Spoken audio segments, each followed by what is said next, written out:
Salut à tous et bienvenue dans ce 4e épisode du rendez-vous du SMMA. Pour ceux qui ne me connaissent pas, je m'appelle Étienne, je suis le CEO de Rhodes, une agence spécialisée dans la publicité sur les réseaux sociaux pour les e-commerçants. Et avec mon équipe, on a accompagné un peu plus de 50 marques sur la gestion de leur campagne de publicité. Dans cette série, je documente notre aventure en tant qu'agence et je te partage tous nos apprentissages pour que tu puisses t'en inspirer. Si tu veux voir notre évolution, tu peux retrouver les 3 précédents épisodes sur ma chaîne. Au moment où je tourne cette vidéo, le mois de septembre vient de s'achever, ce qui veut dire que j'ai notre chiffre d'affaires pour le mois précédent, mais aussi pour le trimestre écoulé. Mais avant de vous partager tout ça, on va aborder quelques points ensemble. La première chose qu'on va voir aujourd'hui, c'est le dilemme entre agence spécialiste et agence généraliste. Le deuxième point, c'est les rituels des appels d'offres. Ensuite, je vais vous parler de mes objectifs pour le trimestre à venir. Et évidemment, je clôturerai tout ça avec nos chiffres. Si c'est pas déjà fait, je t'invite à liker cette vidéo et t'abonner à ma chaîne. Ça me donne de la force pour continuer. Et si tu trouves le contenu intéressant, n'hésite pas à me le dire en commentaire ou à partager la vidéo à d'autres personnes. Allez, c'est parti pour l'épisode 4 du rendez-vous du SMMA.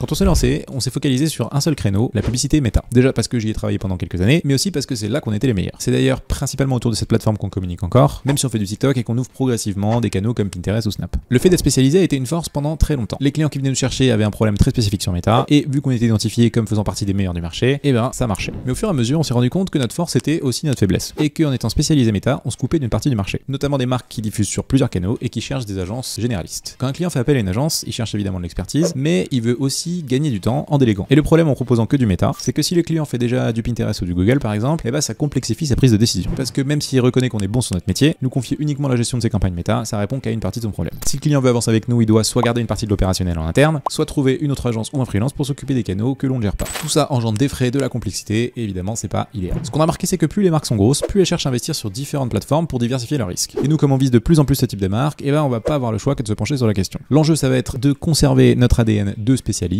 tout en diversifiant les services que l'on propose. D'autant plus que ça nous est déjà arrivé de passer à côté d'une signature parce qu'on proposait pas de Pinterest ou de Google. Ce qui m'amène à mon second point, les appels d'offres. Au départ, les marques qui nous contactaient pour travailler avec nous étaient plutôt des marques qui dépensaient pas beaucoup en publicité. Mais plus les mois sont passés, plus on a commencé à se faire connaître et plus on a été démarché par des marques qui avaient des plus gros budgets. Qui dit gros budget dit décision importante et donc process de vente plus complexe. À force de passer par toutes les étapes du cycle de vente, j'ai compris une chose. La complexité d'une vente est proportionnelle à la taille des dépenses qui est elle-même proportionnelle au risque associé au fait de changer d'agence. C'est l'air compliqué dit comme ça, mais je vous explique. En appel de découverte, je rencontre 3 types de marques. Celles qui dépensent entre 0 et 5 000 euros par mois, celles qui dépensent entre 5 et 15-20 000 euros par mois, et celles qui dépensent 20, 50, 100 000 euros ou plus par mois. Pour la première catégorie de clients, le process de vente est plutôt simple. Généralement, il n'y a pas trop d'antécédents, le compte est assez basique, donc l'analyse est rapide, et le passage à l'action implique un risque minime pour le client, donc le closing peut se faire en 1 ou 2 appels. Pour la deuxième catégorie, c'est déjà un peu plus complexe. Généralement, le compte a déjà dépensé un peu de budget, la marque a eu quelques expériences avec des agences ou des freelances, et son niveau de connaissance de la plateforme est bien plus avancé. Dans ce cas-là, le closing se fait quasi systématiquement par une étape de pré-audit ou d'audit, et il arrive d'être mis en concurrence avec d'autres agences. Pour la troisième catégorie de clients, que l'on commence à rencontrer de plus en plus régulièrement, c'est une toute autre histoire. Les investissements médias sont conséquents, il y a souvent des ressources internes qui sont dédiées au sujet d'acquisition, et une grande partie du chiffre d'affaires dépend de la publicité. Autrement dit, la décision est bien trop stratégique pour laisser de place à l'inconnu. C'est là qu'entre en jeu le bal des agences, l'appel d'offres. Un appel d'offres, c'est quand une marque sélectionne plusieurs agences, au moins 2, qu'elle les briefe sur son besoin et qu'elle évalue leur rendu avant de prendre une décision. Au cours de ce processus, la marque va évaluer plusieurs points. L'expertise technique de l'agence, l'accompagnement dont elle bénéficiera, et le prix, même si cet indicateur n'est pas central, parce qu'il est généralement filtré en avance. Il y a quelques semaines, on a été sélectionné par une jolie marque pour un appel d'offres face à une autre agence. On a démontré une forte expertise sur notre cœur de métier, les social ads, la créa, l'UX, le CRO et le e-commerce. On a aussi su projeter la marque sur à quoi ressemblerait une collaboration avec nous, mais on a négligé 2 aspects très importants.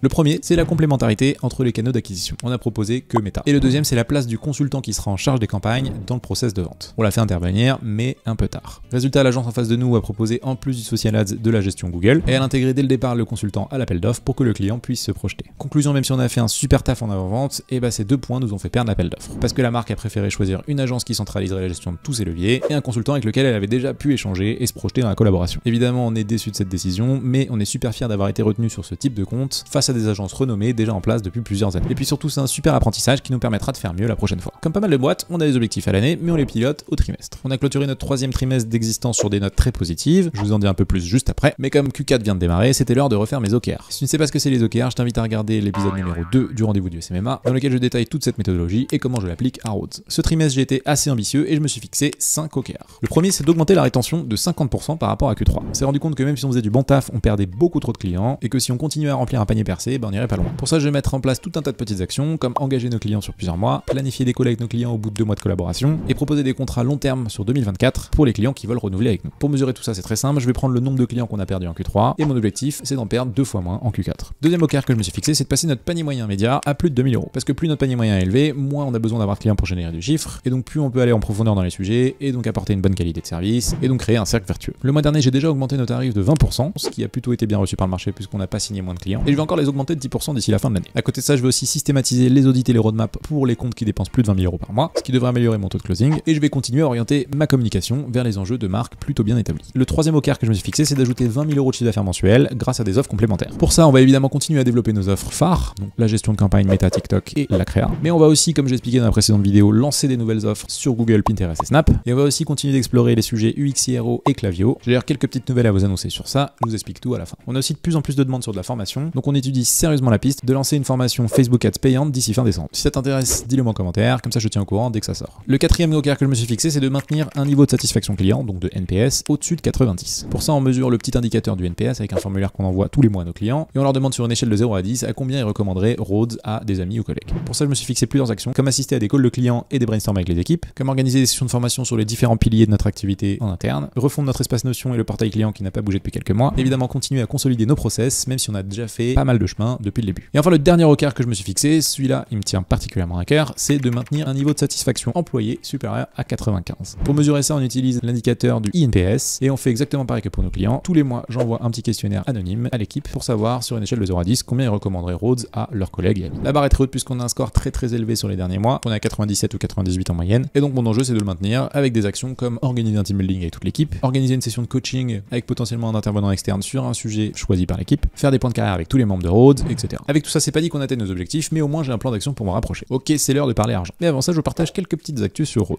Dans la précédente vidéo, l'épisode 3 du rendez-vous du SMMA, je vous avais dit qu'on explorait de nouvelles pistes de revenus à l'agence, avec notamment l'UX et le CRO et Klaviyo. Et ça allait plutôt vite parce qu'on a déjà vendu 2 landing pages à nos clients et on a signé notre tout premier contrat sur un accompagnement Klaviyo. Pour l'instant, on teste tout ça avec des freelances et l'objectif à terme, si ça marche bien, c'est de le scaler à tous nos clients. Je suis assez content de ces premiers signaux parce que les clients ont l'air plutôt contents du démarrage et ça nous assure à peu près 10 000 € de chiffre d'affaires supplémentaire sur les 3 prochains mois. Maintenant, l'enjeu, ça va être de voir comment ça se développe et de tout faire pour bien consolider l'offre pour pouvoir derrière la proposer à grande échelle. Le mois dernier, on a aussi organisé un webinar sur comment préparer Q4 avec Meta. La préparation a mis plusieurs semaines et toute l'équipe a travaillé sur le projet, mais on est plutôt content du résultat puisqu'on a eu 350 participants, quelques leads et 2 signatures. Et surtout, un gros coup de notoriété pour assurer notre expertise sur le e-commerce. Cet intérêt, j'ai d'ailleurs posté le replay sur ma chaîne et on a aussi adapté le contenu du webinar en un guide complet sous forme de playbook que tu peux télécharger gratuitement. Je te mets tous les liens en description de cette vidéo. Côté réseau, je finis donc le mois de septembre avec 11 752 abonnés sur LinkedIn, 12 630 abonnés sur TikTok, 850 abonnés sur YouTube, jolie progression parce qu'on a gagné plus de 200 abonnés par rapport au mois dernier, bientôt les 1000 on espère, 393 abonnés sur Instagram et j'ai aussi passé la barre des 1000 abonnés à ma newsletter puisqu'on est officiellement